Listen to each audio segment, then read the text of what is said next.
네, 또 뵙게 됐는데요. 예, 뭐 자주 뵐 것 같아요. 제가 보니까. 예, 자주 오겠습니다. 예. 오늘은 결핍의 문제는 기도로 푼다라는 제목으로 하나님의 말씀을 함께 나누고자 합니다. 야식을 좋아하실지 모르겠습니다. 예, 야식을 좋아하지 않는 사람도 있겠지만 대부분의 사람들은 건강 때문에 먹지 않은 것 뿐이지 야식을 참 좋아합니다. 저도 사실은 야식을 참 좋아하죠. 이상하게 낮에 먹는 치킨보다는 밤에 먹는 치킨이 훨씬 맛있습니다. 어렸을 적에 기억에 남을 만한 야식을 먹은 적이 있었습니다. 그것은 바로 코다리 강정이었습니다. 무슨 야식으로 코다리 강정을 먹냐 이렇게 말씀하실 수 있을지 모르겠지만 저희 어머니께서는 이상하게 코다리 강정을 밤에만 그렇게 잘 해 드셨습니다. 어머니가 드실 때 저도 한 젓가락 해보겠다고 옆에 있었습니다. 어머니는 지켜보고 있는 저에게도 강정을 한 입 주셨습니다. 그런데 그것을 먹고 문제가 생겼습니다. 어떤 문제가 생겼을까요? 한번 알아맞혀 보시겠어요? 네, 그만 먹다가 가시가 목에 걸린 겁니다.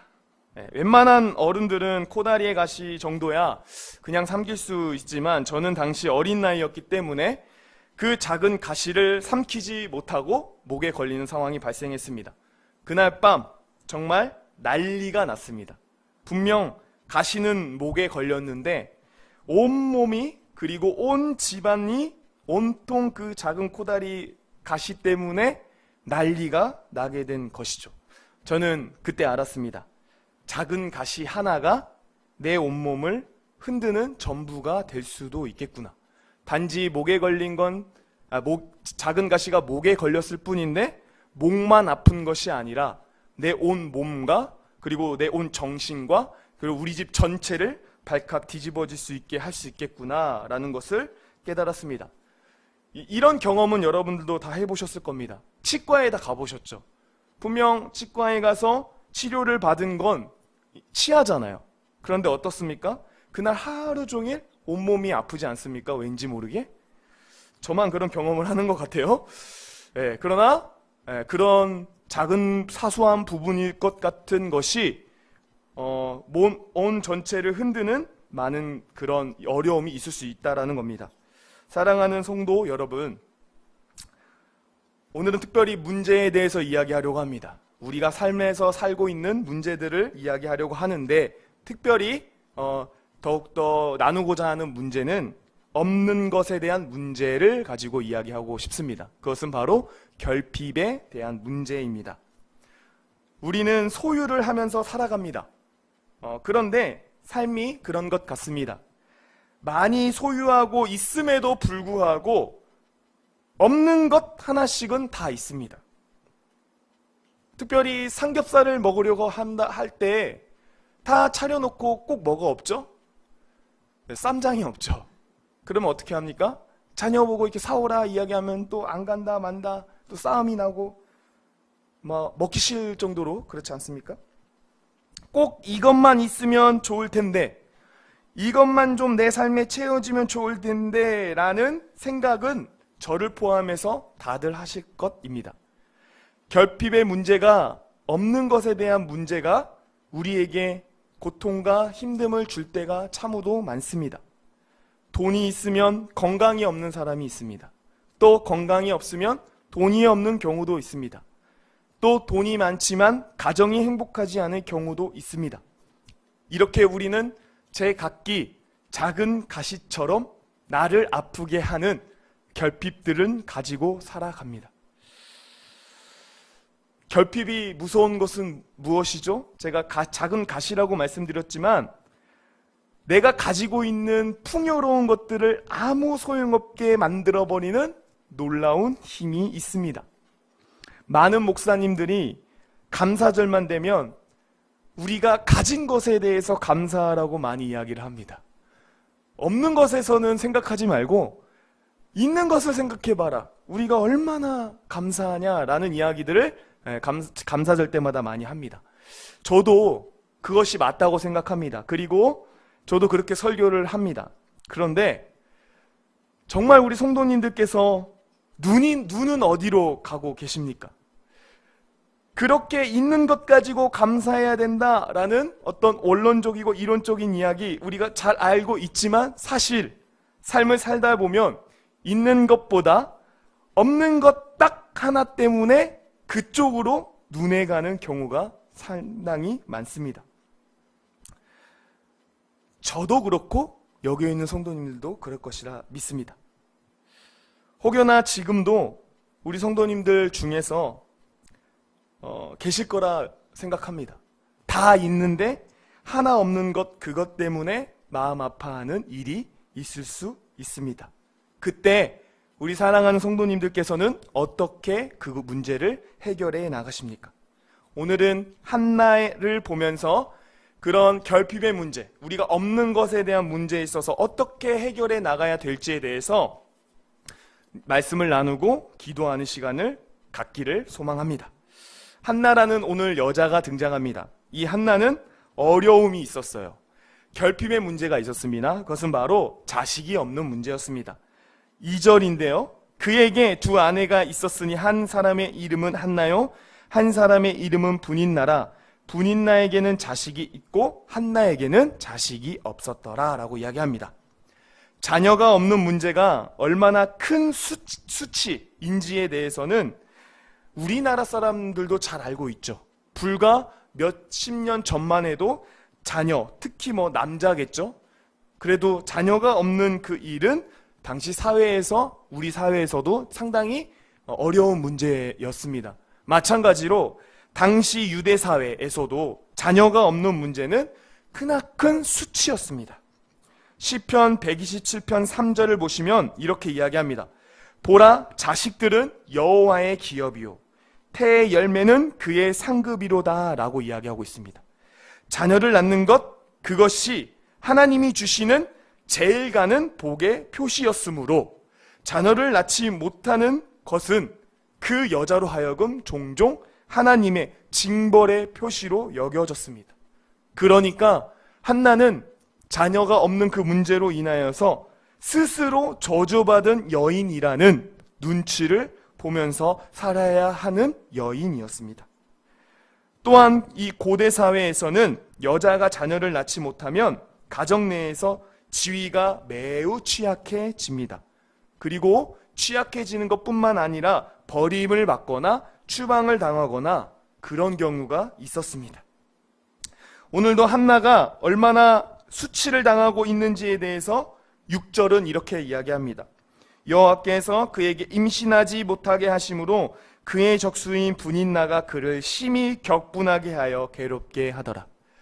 분인나는 한나를 질투했습니다. 그 이유는 이후에 말씀드리도록 할 텐데 어쨌든 간에 한나는 첫 번째 아내였고요. 분인나는 두 번째 아내였습니다. 당시 첫 번째 부인은 모든 부인들을 통솔할 수 있는 힘이 있는 아내였습니다. 그런데 지금 어떤 일이 벌어지고 있지요? 두 번째 부인인 분인나가 한나를 핍박하고 있는 것입니다. 여기에서 심히 격분하게 하여 괴롭게 하더라 라는 이 말을 개역개정에서 번역한 이 부분을 외국의 이제 신학자신데 유진 피터슨이시라는 그 분이 이 메시지라는 성경으로 자신이 성경을 해석한 그 본문에서는 이렇게 이야기합니다. 한나의 경쟁 상대인 분인나는 한나를 모질게 조롱하고 아픈 곳을 건드려 하나님께서 그녀에게 자녀를 주지 않으신 것을 계속 의식하게 했다. 분인나는 계속적으로 한나가 괴롭도록 아픈 곳을 쑤시고 또 쑤셨습니다. 어린 시절에 가장 나쁜 선생님이 어떤 선생님인지 아세요? 때린데 또 때리는 선생님입니다. 지금 만나면 선생님한테 정말 묻고 싶어요. 왜 그렇게 때리셨는지.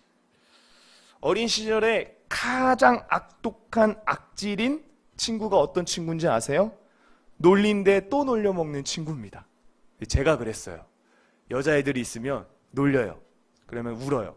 좀 하지 말라고요. 그러면 안 해요. 안 한다고 하고 또 놀려요. 그러면 여자애들이 결국 울어요. 악질이죠. 제가 좀 악질이었어요. 성도님들 중에 조금 힘든 성도님, 제가 이렇게 표현해서 죄송스럽지만 악질 성도가 누군지 아십니까? 예, 자꾸 비교하는 성도입니다. 은근슬쩍 하나님의 은혜를 말하는 척해요. 그러나 결론은 난 있는데 넌 없지로 끝납니다. 한 번이면 족하겠는데 정말 얄미운 성도, 계속적으로 그 이야기하는 성도 특별히 있습니다. 따라서 성도는요, 사실 자랑도 적당히 할 필요가 있어요. 조심히. 네. 성경은 분인날을 이렇게 이야기합니다. 그의 적수, 한나의 적수라고 이야기하죠. 여기서 적수는 고통을 가져오는 자라고 해석할 수 있습니다. 사랑하는 성도 여러분, 언제나 문제는 적수와 동반하게 되어 있습니다. 우리가 이 없는 문제, 그리고 이 가시적인 부분, 이 문제에 대해서 적수가 있다라는 거예요. 우리 여러분들의 적수는 누굽니까? 그리고 그 적수를 어떻게 우리는 대해야 할까요? 이상하게도 한나는 분인날을 해코지했다라고 말하지 않습니다. 왜 그런지는 조금 이따 말씀드리죠. 어찌되었던 한나의 가장 큰 문제는 자녀가 없었고 그로 인한 많은 아픔들이 그녀에게 따라왔습니다. 사실 한나는 사실 자녀만 없었을 뿐입니다. 다른 부분에 있어서는 참 부럽도록 다 가진 여자였습니다. 바로 그녀는 남편의 사랑을 가진 여자였기 때문입니다. 4절과 5절은 이렇게 이야기합니다. 엘가나가 제사를 드리는 날에는 제물의 분깃을 그의 아내 분인나와 그의 모든 자녀에게 주고 한나에게는 갑절을 주니 이는 그를 사랑함이라. 한나는 엘가나 남편의 사랑을 좀 받습니다. 엘가나의 사랑이 얼마나 큰 사랑인지를 설명드리기 위해서 엘가나에 대해서 좀 말씀드리면, 엘가나는 유력한 집안의 사람이었어요. 유력한 집안. 1절에 에브라임 산지 라마다임 소빔의 에브라임 사람 엘가나라는 사람이 있었으니 그는 여로밤의 아들이요 엘리온의 손자요 도우의 승손이요 숲의 헌손이다 라고 이야기하고 있죠. 여기서 각자의 어떤 명칭들은 그냥 어떤 의미를 두고 있는지를 생략을 하더라도 그냥 1절에서만 봐도 엘가나는 보통의 사람이 아닙니다. 엘가나는 참으로 유력한 사람, 당시 사회에서도 상당히 인정받는 사람이었다라는 것을 족보를 통해 알 수 있어요. 족보와 사는 곳을 통해. 또한 엘가나는요, 신실한 사람이었습니다. 3절에 이 사람이 매년 자기 성읍에서 나와서 실로에 올라가서 만군의 여호와께 예배하며 제사를 드렸는데 엘리의 두 아들 홈니와 비나스가 여호와의 제사장으로 거기 있었더라 라고 이야기하고 있습니다. 어떤 사람이었냐면 첫 번째로 엘가나가 유력한 집안이라고 했어요. 즉 돈이 많다는 거죠. 그런 의미도 됩니다. 두 번째로는 엘가나가 매년 한 번씩 가족을 이끌고 실로로 올라가서 하나님께 예배 드렸다라는 것.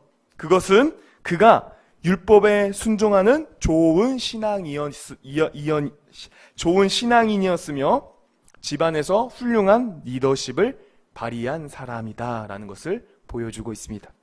특별히 3절에서 재미있는 구절을 볼 수 있는데 그것은 엘리의 두 아들 홈니와 비느하스가 등장한다는 것입니다. 그게 왜 등장할까요? 그것은 엘가나와 비교하기 위함이었습니다. 아시다시피 엘리의 두 아들 홈니와 비느하스는 어떤 사람들이었죠? 참으로 못난 사람이었습니다. 그 못난 사람들의 이야기를 하면서 엘가나 이야기를 하는 것은 엘가나가 그만큼 어떤 사람이라는 겁니까? 믿음이 좋고 하나님을 잘 섬겼던 그런 사람. 즉 평신도 엘가나가 사역자 엘리보다 훨씬 훌륭한 믿음을 소유했고 리더십을 가진 사람이다 라는 것을 보여주고 있습니다. 방금도 말씀드렸지만 여기가 끝이 아닙니다. 엘가나가 아내를 2명 둘 수 있었죠. 근데 아내를 2명 둘 수 있다는 것 자체가 부자였다라는 거예요. 그가 돈을 많이 가지고 있는 사람이라는 것을 가르쳐주고 있다는 겁니다. 이런 엘가나가 지금 한나를 어떻게 하고 있다는 겁니까? 사랑을 하고 있다는 거예요. 어떻게 사랑을 하고 있다는 거죠. 그러니까 한나가 없는 것은 뭐예요? 자식 하나 없지만 사실은 돈 있고 믿음 좋은 남편이 옆에서 항상 지켜주고 있다라는 겁니다. 버리지 않고 추방하지 않고 항상 그 여자를 보살펴 주고 있다라는 거죠. 그래서 어떻게 보면 한나는 복받은 여인일 수 있어요. 현 시대에도 우리도 부럽지만 당시 시대에도 사실은 좋은 남편, 좋은 재물, 그다음에 하나님을 열심히 섬기는 그 남편은 큰 복이었습니다. 왜냐하면 사사기 21장 25절은 이렇게 끝나죠. 그때 이스라엘 왕이 없었으므로 사람이 각자 자기의 소견에 옳은 대로 행하였더라. 사무엘상과 사사기를 이어주는 사사기 마지막 절이 이렇게 끝납니다. 이런 상황 가운데에서 그런 남편을 만난 한나는 사실 복받은 여인이었죠. 하나님과 멀리된 이스라엘 백성들은 신앙적으로나 도덕적으로나 사회적으로나 정치적으로 다 타락해버렸고, 한나가 어찌되었던 그런 믿음 없는 남편을 만났다고 한다면 버림받았을 충분한 가능성이 매우 높은 사회 속에서 그런 남편과 같이 산다는 그것 자체가 사실은 한나에게 큰 복이었다라는 것입니다. 그러나 한나를 그 남편이 채워줄 수 없었습니다. 오히려 이런 상황 가운데서 더욱더 눈물 짓고 슬퍼하는 한나를 볼 수 있습니다. 그러니까 한나가 아무리 많은 것을 가지고 있을지언정 그것이 다 무용지물 해버리는 딱 하나의 문제, 그 문제로 인하여서 한나는 고통스러웠고 괴로워했다라는 거죠. 10절은 이렇게 말합니다. 한나가 마음이 괴로워서 여호와께 기도하고 통곡하며 라고 이야기하고 있습니다. 원어로 보시면 마음이 괴롭다라는 것은 마음이 쓰다라고 이야기를 하고 있습니다. 어떻게 보면 마음이 안 쓰는 게 맞아요. 단지 자녀 없는 것, 그게 뭐가 문제라고. 그런데 자녀 하나 없는 그 문제 딱 하나 때문에 한나는 마음이 쓰다라고 자신의 마음을 표현하고 있습니다. 삶이라는 것 서두에도 말씀드렸지만 딱 없는 하나, 그것 때문에 쓴 것이 인생입니다. 그 왠지 모르겠어요, 저도. 그러니까 저 같은 경우도 다 가졌다고 생각하는데 딱 없는 것 때문에 힘들더라고요. 그게 바로 살아가는 인생인 것 같습니다. 신기하게도 한나는 이 문제가 하나님께로부터 왔다는 것을 너무나도 잘 알고 있었습니다. 그래서 한나는 그 문제, 딱 하나 없는 그 문제를 뭘로 풀기 시작합니까? 기도로 풀기 시작합니다.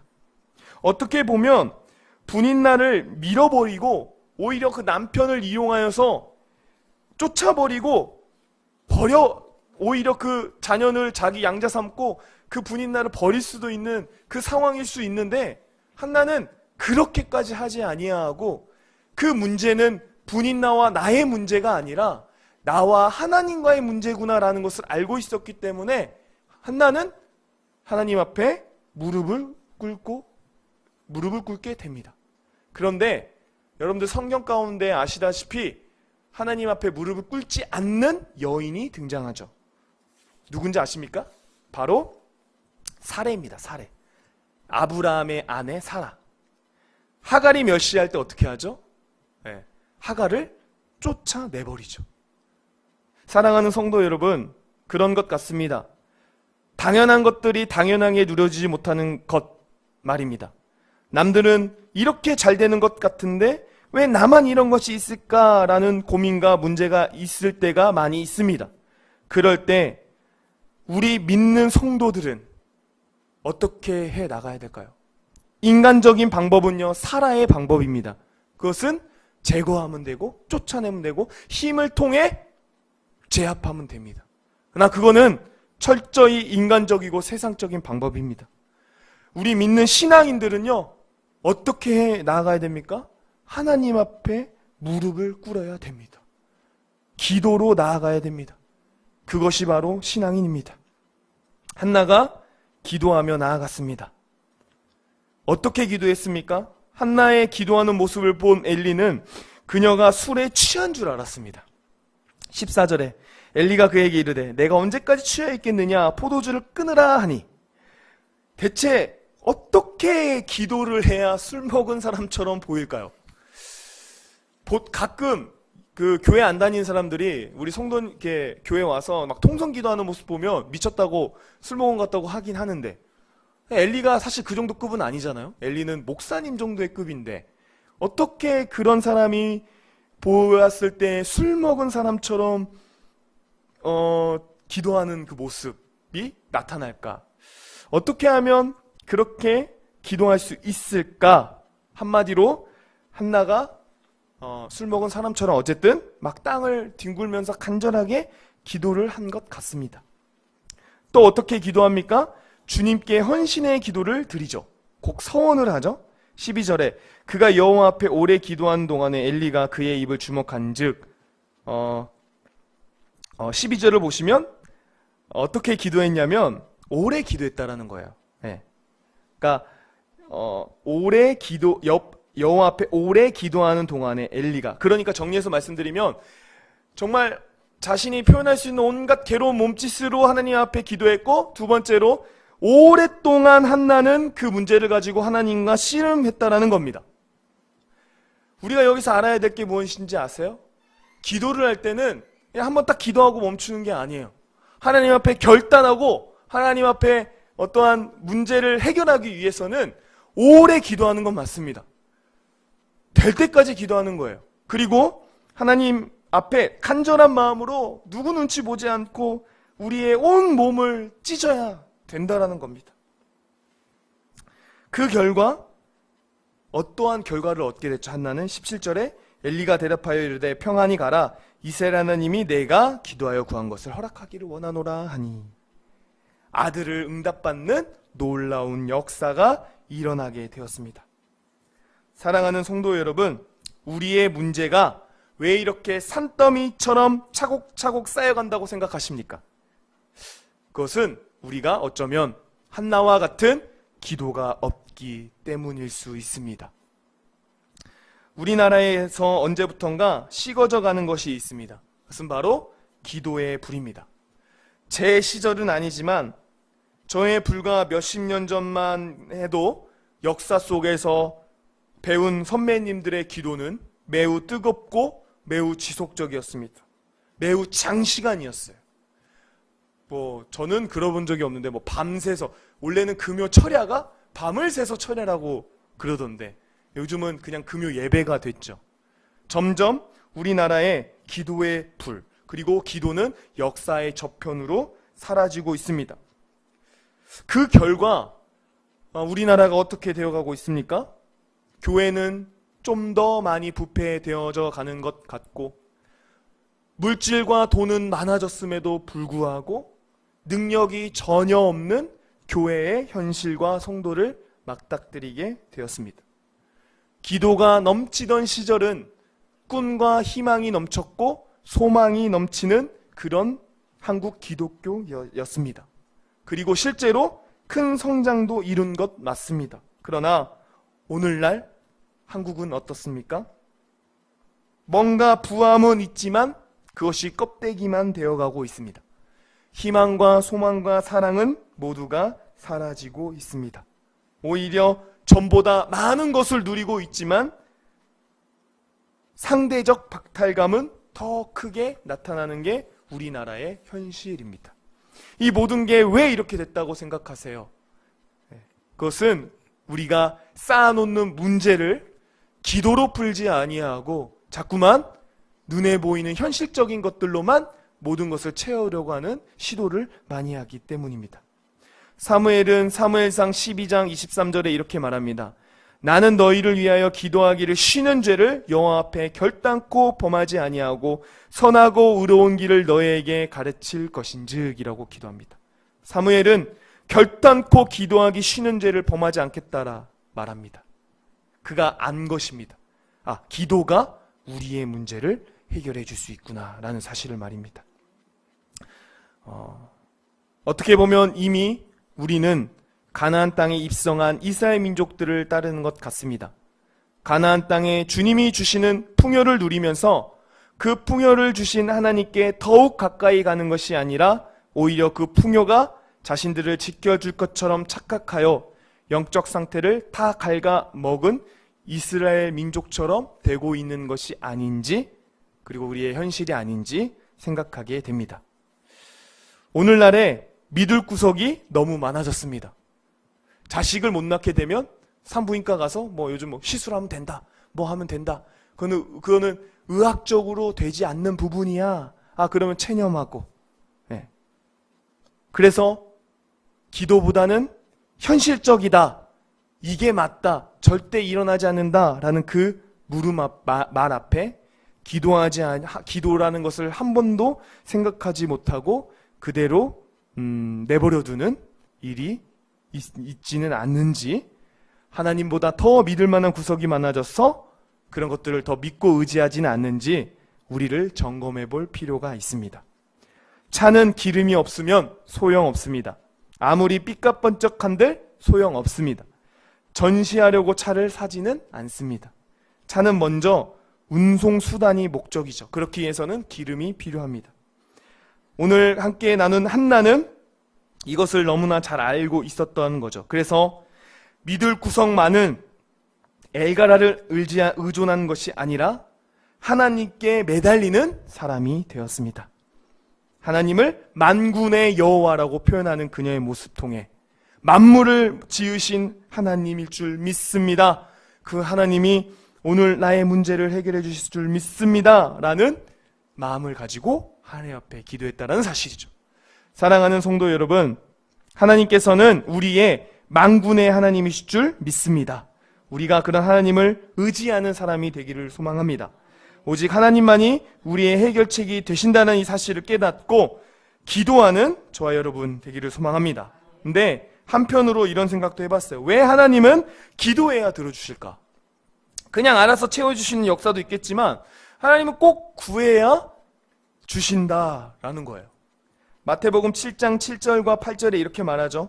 구하라 그리하면 너희에게 주실 것이요 찾으라 그리하면 찾아낼 것이요 문을 두드리라 그리하면 너희에게 열릴 것이니 구하는 이마다 받을 것이요 찾는 이는 찾아낼 것이요 두드리는 이에게 열릴 것이니라. 사랑하시면 좀 그냥 채워주시면 좋을 텐데 왜 그렇게 구하게 하시는 것일까? 그것은 하나님과 우리 사이가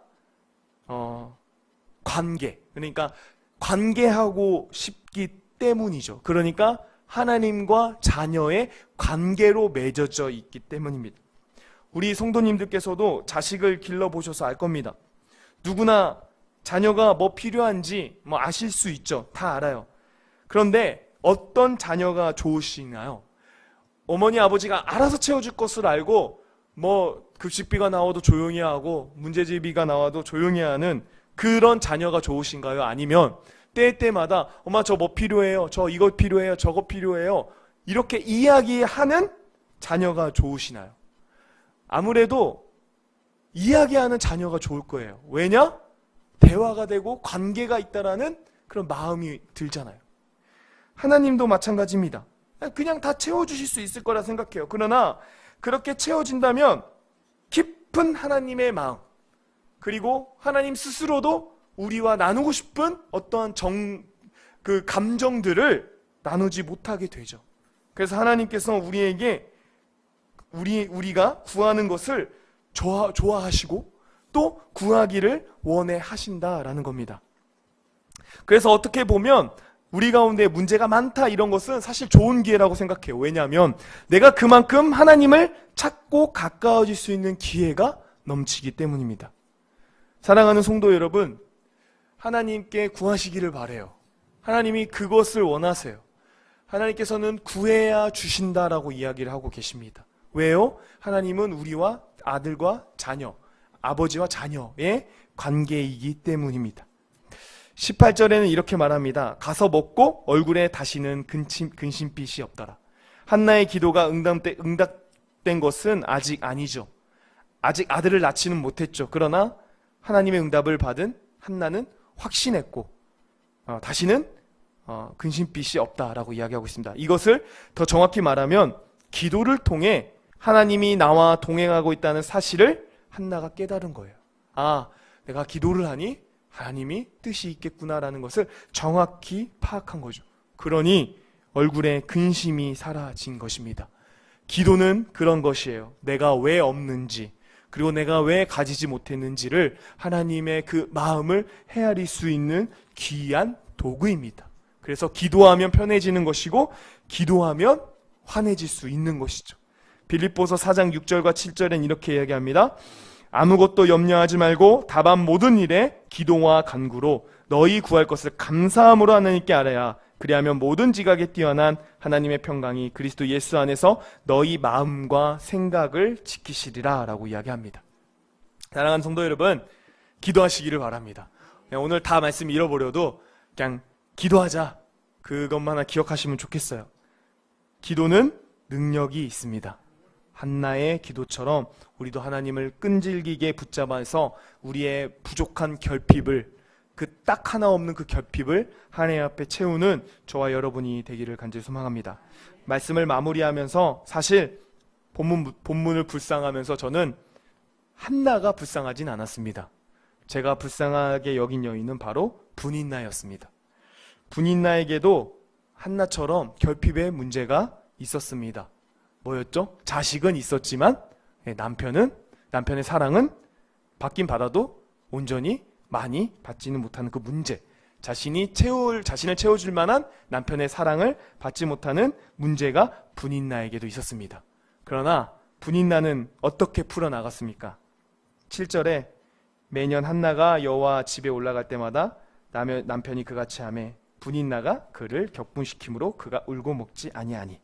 분인나는 자신이 할 수 있는 모든 것을 해버렸습니다. 그냥 생각해 봅니다. 분인나도 기도했으면 얼마나 좋았을까. 그러나 분인나가 기도를 했다는 이야기는 어디에도 듣지 못합니다. 그래서 평생 성경에서 분인나는 어떤 여자로 남았죠? 나쁜 여자로 남아있는 것 같습니다. 사랑하는 성도 여러분, 한나가 되시겠습니까? 분인나가 되시겠습니까? 저와 여러분이 모두가 한나가 되기를 간절히 소망합니다. 부족한 것 다 있을 거라 생각합니다. 여러분, 한 가지 그 문제가 무엇입니까? 그것이 여러분들 아프게 한다면 인간적인 방법으로 그것을 해결하려고 하지 마시고, 오히려 그렇게 하면 할수록 여러분만 더 아파지고 여러분만 더욱더 역사 속에 나쁜 사람으로 남을 수 있기 때문에 그렇게 하지 마시고, 문제가 있다는 것은 하나님이 나와 대화를 하고 싶어 하시는구나 라는 것으로 여기시고 하나님 앞에 무릎 꿇고 응답받는 귀한 여러분이 되기를 간절히 소망합니다.